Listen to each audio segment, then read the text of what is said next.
আসসালামু আলাইকুম সবাইকে আমার নিউ ব্লগে স্বাগতম। আজকের আবহাওয়াটা খুবই সুন্দর ছিল কারণ আজ সকাল থেকেই বৃষ্টি হচ্ছিল। বৃষ্টির দিন মানেই আমার জন্য আনন্দের দিন।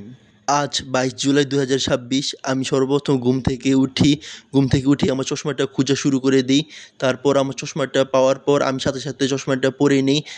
তারপর আমি বিছানা থেকে উঠে আমি আমার রুমের লাইটটা জ্বালিয়ে দিই। তারপর আমি আমার রুমের জানলার দিকে এগিয়ে যেতে থাকি। তারপর আমি জানলার সামনে গিয়ে ২টি জানলা খুলে দেই এবং কিছুক্ষণ জানলার পাশে দাঁড়িয়ে থাকি এবং বাইরের দৃশ্য দেখতে থাকি। আমরা যারা গ্রামে থাকি আমরা সকলেই জানি যে বৃষ্টির দিনে গ্রামের দৃশ্য খুবই সুন্দর হয়ে যায়। আর আমি যেহেতু গ্রামে থাকি তাই আমি বৃষ্টি আসলেই খুশি হয়ে যাই কারণ আমি জানি যে আজ সুন্দর দৃশ্য উপভোগ করতে পারবো। দৃশ্য উপভোগ করা শেষ হয়ে যাওয়ার পর আমি চলে গেলাম আমার মুখটা ভালো করে ধুতে। মুখটা আমি ভালো করে ধুয়ে নিলাম। মুখটা ধোয়া শেষ হওয়ার পরে আমি টুথপেস্ট আর ব্রাশ নিয়ে নিলাম দাঁত ব্রাশ করার জন্য। কারণ আমি সকালে ঘুম থেকে উঠেই সাথে সাথে দাঁত ব্রাশ করে ফেলি। আমি জানি যে আপনাদের মধ্যে অনেকে আছেন যারা অল্প সময়ের মধ্যে দাঁত ব্রাশ করে ফেলেন, কিন্তু আমি একটু সময় নিয়ে আস্তে আস্তে দাঁত ব্রাশ করি। দাঁত ব্রাশ করা শেষ করার পর আমি ভাত খেতে বসে গেলাম। আজ ভাতের সাথে ছিল কুই ভাজি আর মাছ ভাজা। কুই ভাজি আর মাছ ভাজা আমার খুবই প্রিয়। আপনাদের মধ্যে কার কার মাছ ভাজা আর কুই ভাজি ভালো লাগে অবশ্যই আপনারা কমেন্ট বক্সে জানিয়ে দিবেন। আমার একটা ভালো অভ্যাস আছে আর সেই অভ্যাসটা হলো আমি ভাত খাওয়ার সময় বারবার পানি খাই।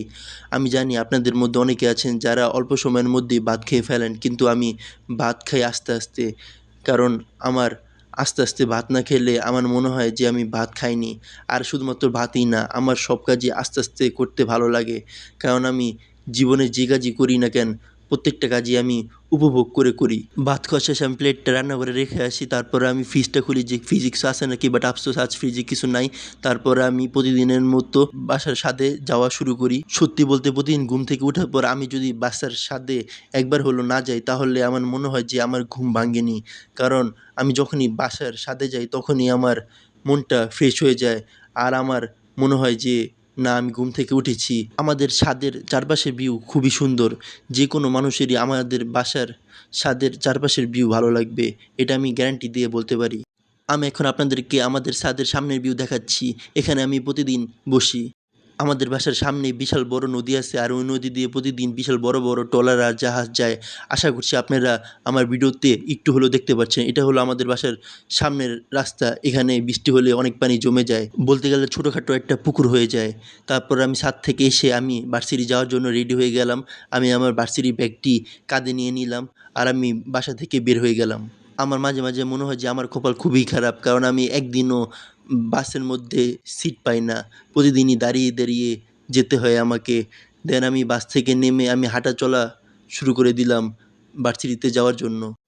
এখন আমি ভার্সিটিতে এসে পড়েছি এবং ভার্সিটির ক্লাস করছি। আর আপনাদের জন্য হালকা ছোট একটি ক্লিপ বানিয়ে নিলাম আপনাদেরকে দেখানোর জন্য। আজ একটা সারপ্রাইজ টেস্ট ছিল।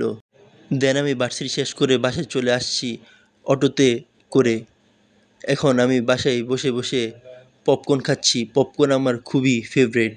আপনাদের মধ্যে কার কার পপকর্ন ভালো লাগে অবশ্যই কমেন্ট বক্সে জানিয়ে দিবেন। আপনারা সকলেই হয়তো জানেন যে আমি একজন ডিজিটাল মার্কেটারও। আজ একটা ক্লায়েন্টের কাজ ছিল, তাই তার কাজই করতে বসে গেলাম কম্পিউটারের সামনে। আমি ফ্রিল্যান্সিং করি অলমোস্ট 6 থেকে 7 বছর যাবৎ। আমার সবসময় ইচ্ছা ছিল ফ্রিল্যান্সিংয়ের পাশাপাশি আমি ইউটিউবে ব্লগিং শুরু করব, কিন্তু আমি পড়াশোনা আর ফ্রিল্যান্সিং করা ছাড়া অন্য কোনো টাইম পেতাম না অন্য কিছু করার জন্য। কিন্তু আমার সবসময় ইচ্ছা ছিল, তাই এখন থেকে চেষ্টা করে যাচ্ছি আপনাদের জন্য প্রতিদিনই নিউ নিউ ব্লগ বানানোর জন্য। জানি না যে কতটুকু পারবো, বাট আমি আমার নিজের সর্বোচ্চটা চেষ্টা করে যাচ্ছি যে অল্প টাইম বের করে হলেও আপনাদের জন্য ব্লগ তৈরি করার জন্য। কাজ শেষে আমি রাতের খাবার খেতে বসে গেলাম। রাতের খাবারেও ভাতের সাথে কুই ভাজি আর মাছ ভাজা ছিল। আমি জানি না যে আমার জীবন বোরিং নাকি ইন্টারেস্টিং, বাট আমার নিজের কাছে তো খুবই বোরিং লাগে। আপনাদের জীবন কেমন আপনারা অবশ্যই কমেন্ট বক্সে জানিয়ে দিবেন। আমি জানি না যে আমার এই বোরিং জীবন দেখতে আপনাদের কাছে কেমন লাগে, বাট আশা করছি আপনাদের ভালো লাগবে। কারণ আমি মনে করি যে বেশিরভাগ মানুষের জীবনই আমার মতো, হয়তোবা আমি ভুলও হতে পারি। তারপর ভাত খাওয়া শেষে আমি আবারও কম্পিউটারের সামনে বসে গেলাম পড়াশোনা করার জন্য।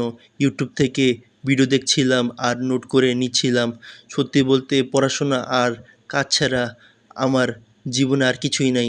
মাঝে মাঝে অনেক বেশি ক্লান্ত হয়ে পড়ি, আর আমি এক লাগাতার অনেকক্ষণ পড়তে পারি না। তাই প্রত্যেক 30 মিনিট বা 10 মিনিট বা 20 মিনিট পর পর আমি বিছানায় শুয়ে পড়ি। অনেক সময় এই শোয়া এত লম্বা হয়ে যায় যে পরের দিন সকালে উঠি। আজ এই পর্যন্তই, দেখা হবে পরের ব্লগে। আশা করছি আপনারা সাবস্ক্রাইব করে পাশে থাকবেন।